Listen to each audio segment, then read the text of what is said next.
we are going to be talking about 5 tips to build a stronger relationship. And this guy's here. Who are you? I'm Scott.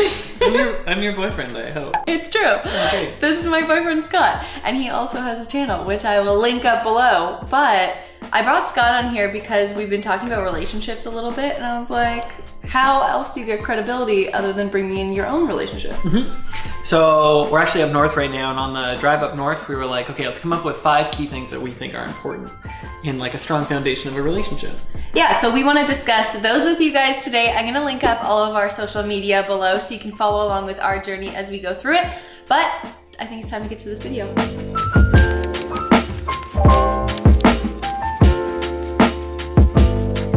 So number 1, Scott actually said this one to me, and I think it makes a lot of sense, and it is It's not what you say, it's what people hear. And I use that for almost all aspects of life, and especially in a relationship or any interpersonal relationship where you want to communicate. It's not what you say, it's what people hear. So even when I'm talking to friends and they're like, I don't know why this person got so upset, or I don't know why this person got so mad, I often ask them to like reflect, what did you exactly say? Because there's a difference between what you want to say and how someone interpreted it. And that's super hard, I feel like, too, when you're trying to recount a memory too, because it's how you say it and the energy that you say it and the tone that you say it. Because I think that if I was like, thanks for doing the dishes, Scott. Why is she so upset? You would probably be like, why are you yelling at me? Why are you upset right now? And you could have just been so jazzed up because you saw something on Instagram that upset you or something like that. But it's how the other person interprets what you're saying. And so yeah, that can be used in all sorts of things, like when you're going through like conflict resolution, when you're asking your partner to do something, when you're trying to be vulnerable. Just keep that in mind, how you speak to your partner, not necessarily the words, but how you say it. What's like one thing that you would do? Say you were like really upset and you like knew that your tone was gonna come off wrong to me, but it like wasn't me or it was me. Like what would you do in that scenario to be better? I would always like just practice what I want to say or like rehearse what I want to say. Not because I'm worried about getting it across, but just like making sure I know how I want it to sound. Okay. Yeah. Because you don't want it to be like, you don't want, when you're being vulnerable, it to start something bigger because you're like attacking the other person about something. Oh, that's the worst, when you have like a fight over something so small. Was it like something big? Like what are we even doing? Yeah. Now time for number 2. Tell your partner what you want. Isn't this the worst? Like we think that people are mind readers all the time. It's super basic. Tell your partner what you want. What do you want? We had this conversation the other day when it's like your classic, you're just hoping your partner will do what you like subconsciously want them to do. So Amanda and I were talking the other day, and I think it was about just coming over late at night. Oh yeah. And we were just discussing, if you really want your partner to come over, like let's say you've had a really, really bad day. Yeah. And you're like, you know what, babe? Don't worry about it. Like, I'm fine, I'll just stay in. Really, you want your partner to come over and be like, oh, I'll go comfort you. Yeah. But you didn't tell them that. Yeah. You told them, I'm good, go away. Yeah. So what can they do? Or if you're like sick and you're like, I just wish that my partner would like bring me soup. But then you're just like, I'm fine, I'll take care of myself. You're just like, yo, Scott, bring me some soup. I'm not feeling well, I can't make myself dinner. I think the big thing about that is it's okay to be vulnerable and to ask for what you want. And your partner will either supply that for you, or we talked about too, you can ask your partner for something like, I really need you in this moment, I'm not feeling great, I just went through something, I need you to be there for me. And then if they don't step up to bat, that's an open sign that you know this partner's probably not for me. Instead of just stringing it along and like hoping one day they'll realize these things or fulfill that side of you, you'll know, and that's way better in the long run. And I think telling your partner what you want is super important right off the beginning. And as a side note, also showing them who you are authentically, because like you want to be you on a daily basis and get what you need, and you want to also be able to provide your partner with what they need. Scott, I want to hear number 3. Number 3 is this. People don't need to be fixed. People don't need to be fixed. And the moment that you start trying to fix someone else or wishing that they did something better or with themselves. I remember this one scenario, a friend was saying, oh, but you know, if they just had more education or more whatever. And it's just like, what are we doing? That's not that person. And I've had that conversation with my friends too, where they're like, if only she did this, things would be perfect. And it's like, yeah, but that's not your girlfriend. That's not your partner. When you approach a relationship, I think the reason why our relationship has worked off so well is because we were actually friends first, and we're gonna sit down and do, I haven't told you this, we're gonna sit down and do a video on how we met. That sounds good to me.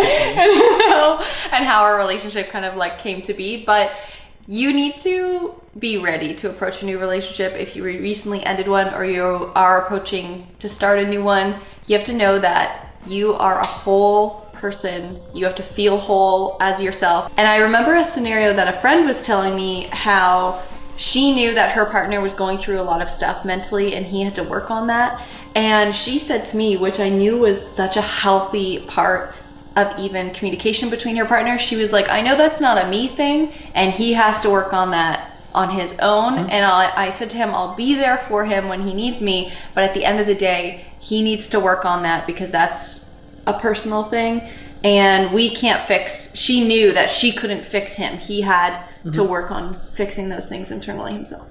And sometimes we see people who, I feel like it's a younger thing, but I'm sure we've all gone through it, or seen people go through it, where they identify by being in a relationship. Oh yeah. They don't feel comfortable alone. They only feel comfortable when they are a partner, a girlfriend, a companion. Those friends where you're like, oh, you're a relationship person. Like they jump from one to the next. And there's nothing wrong with wanting that, but I think there is something wrong when, like Amanda was saying, you're not comfortable being alone, and you're not comfortable being your best friend, taking yourself out on dates. So be wary of that. You don't need to fix someone, and at the same time, you should enter a relationship, I want to say fixed, but that sounds rather odd, but you should enter a relationship whole.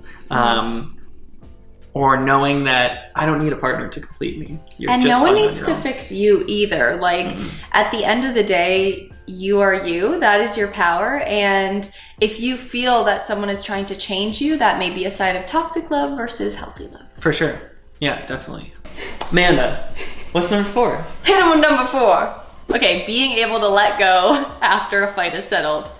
Have you ever been in this scenario where you have had a fight with someone, and it doesn't even have to be a romantic relationship. It could be a parent, it could be a friend. This is just a personality type that does this.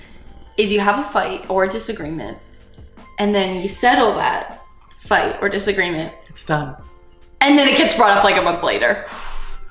Just a dagger in the back. What are we doing? We already resolved that.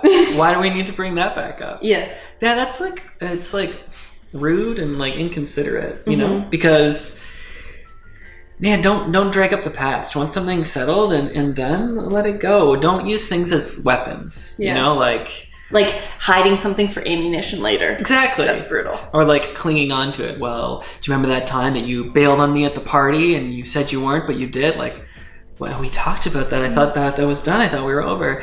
That stuff, it's not good. Yeah. I feel like too, if you have settled that conversation and you still feel like you have more to say, don't shy away from the fact of opening that conversation up again and be like, I actually feel like there's something still unresolved. Maybe it was really late at night and you didn't get the chance to fully have that conversation out. That's okay to bring it back up, but in like a normal scenario, not as, again, like you said, like ammunition in a different fight. I think part of that too is, and we've talked about this too, where you do that because you're trying to win the argument. Yeah. Do you know what I mean? I guess winning is like, you're both feeling good at the end, right? Yeah, well that's the whole like thing. That's what you should. You both should win, you know? And it seems like when someone does that, it's to one up the other person. Like, well, you did this, so you're the worst. And that's not how a relationship works. Yeah. You both want to win. There's no sides, there's no score. You guys are the team, so the team should win. Go team. We'll work on that. 1, 2, 3. Go team.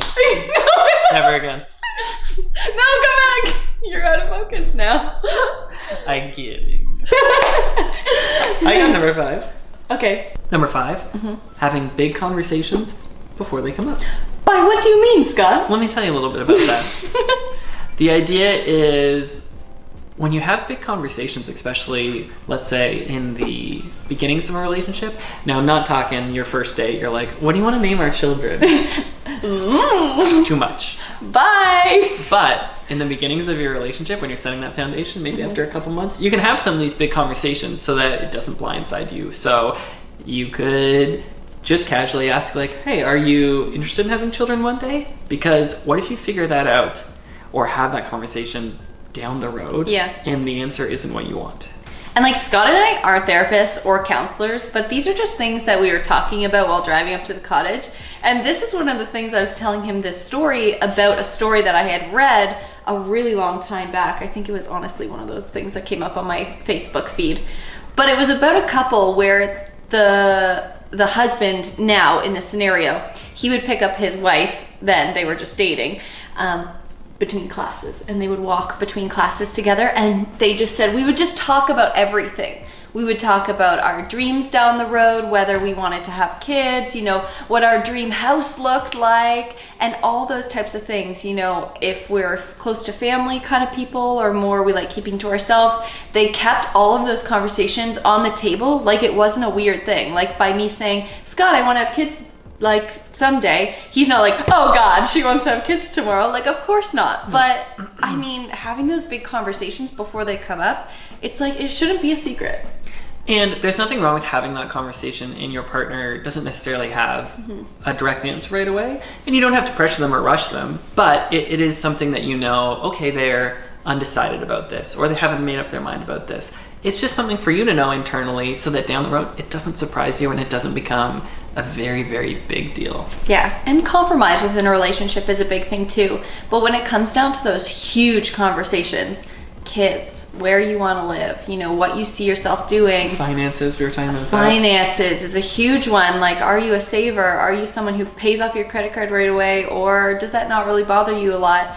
Those are big conversations that not necessarily can or should be compromised, especially if it's like kids or something like that. And I think summing all of these up together, this is a moment too to express what you want, or to express something. Like I remember when we started dating, and I was like, I think one of the things I'm worried about, and we just talked about this, is sometimes I'm more introverted and I need quiet moments to recharge after we do something. And I was like, I just want to put that out there in case I'm ever like quiet or just need a second to like sit by myself and read and go in my own head for a bit.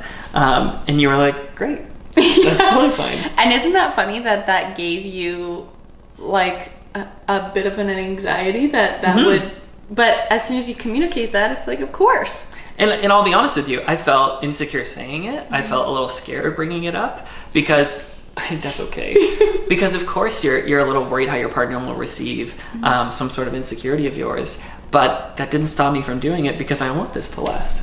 Yeah. Yeah. Cool. Okay, let's hit you with those 5 things real quick. It's not what you say, it's what people hear. Tell your partner what you want. People don't need to be fixed. And after you've had a fight, let it go. Number 5, have the big conversations before they come up. Yeah, so those are the 5 things that we brainstormed that we thought were pretty big in terms of top 5 in improving a relationship right off the top. And then as well, we're not counselors. Again, this is just from learning in our own relationships and really wanting to communicate about building this as a strong foundation. But if there's anything that you guys think are keys to a relationship, or you disagree with some of these or want clarification, we'd love to hear about that in the comments below. So feel free to write anything down there. And I think that's why we want to make this series as a whole, because Scott and I want to continue to learn, and we want to share with you and create a community of healthy, loving relationships. All right, let's build this relationship a little bit stronger. Be sure to follow our social links below so you can follow along with the whole journey. If there's something else that you guys want to hear with, leave us a comment below once again, and we will see you guys in our next video. Bye.